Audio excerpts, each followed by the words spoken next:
At a time when India has recorded over 20,000 cases of the infection for the fourth consecutive day today, taking the total cases in the country close to the 7 lakh mark on Monday, the impending threats of yet another danger is lurking in the form of bubonic plague.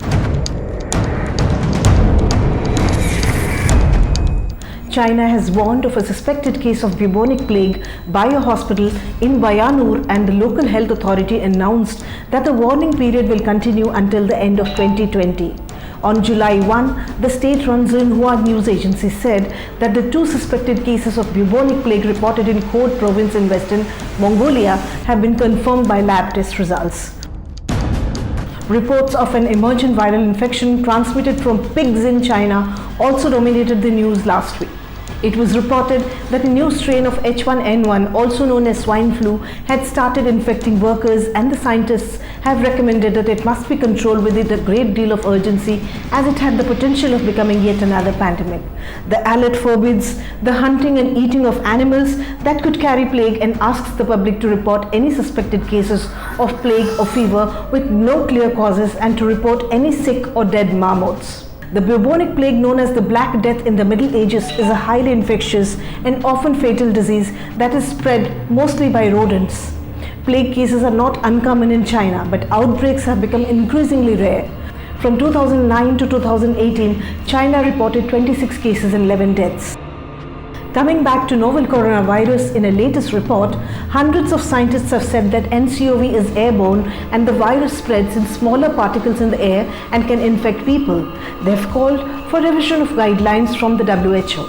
The WHO has said the coronavirus disease spreads primarily from person to person through small droplets from the nose or mouth, which are expelled when a person with COVID-19 coughs, sneezes or speaks.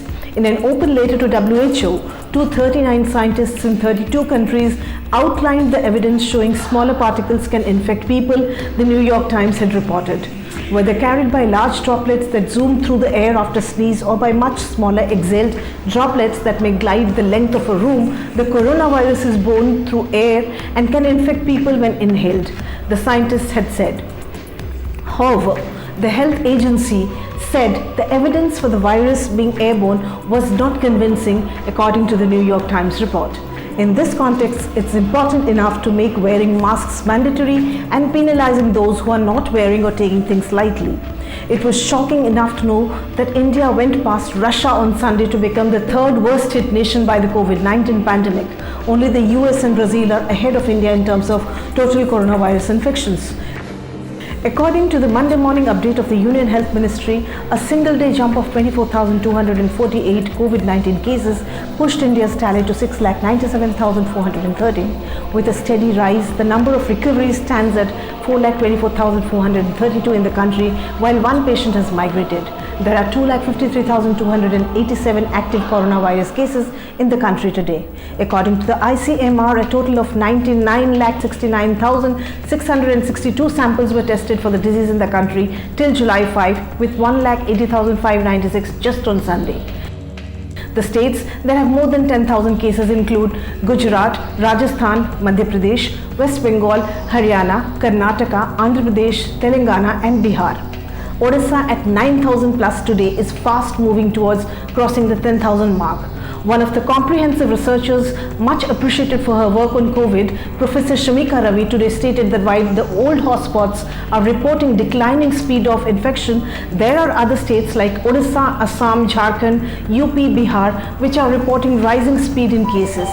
Coming to Odisha, the situation now seems alarming enough, with the total 456 COVID-19 cases reported today. The tally of the state has surged past the 9,000 mark. The morning shocker was 4 frontline workers who died of COVID-19 in Ganjam, with the district administration requesting people in Ganjam to follow social distancing norms. Among COVID warriors are the doctors who are also falling prey to the deadly virus, unknowingly or in line of duty, and in the process the whole hospital or healthcare facility is under threat.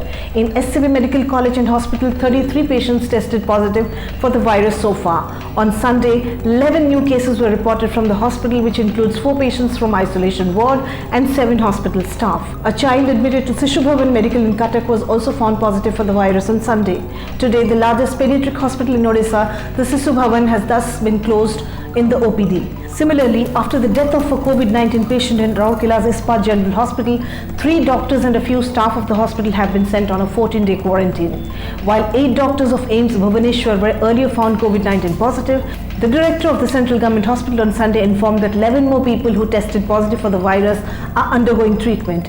Earlier, a private hospital in Bhubaneswar was sealed after its 27 patients and staff tested positive for COVID-19. Besides, many more staff of private hospitals have also been found positive since many days, while Rourkela administration has decided to introduce stricter quarantine norms for returnees and travellers coming to the city, with 14 days in home or institutional quarantine by people entering the city. The jail superintendent of Chaudhwar, Subhakant Mishra, has sought swab tests of jail and barrack staff after a warder of the jail tested positive.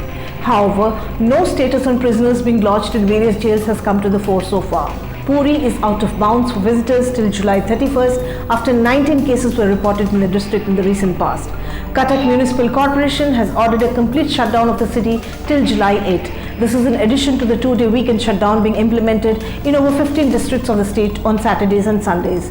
As Odisha government decides to conduct antigen tests of patients in hospitals soon, it's been alleged that the government has not been open in declaring its cases and fatalities. While discrepancies or variations in case numbers are making people shudder in fear, as transparency is considered the first step in controlling a pandemic, even the deaths are raising question marks now as to how the government is handling a pandemic. Though no other state projects a death other than COVID figures, Odisha has been constantly dividing its fatality figures for reasons best known to them. Contact tracing? No idea if it's being done or no. As reported in some vernacular Delhis, the hotspot districts may soon opt for a complete shutdown given the steep rise in cases over the last few days. But that still would be a temporary measure, as basic guidelines of wearing masks and social distancing are not being adhered to, and enforcements are also not as strict as in states like Kerala.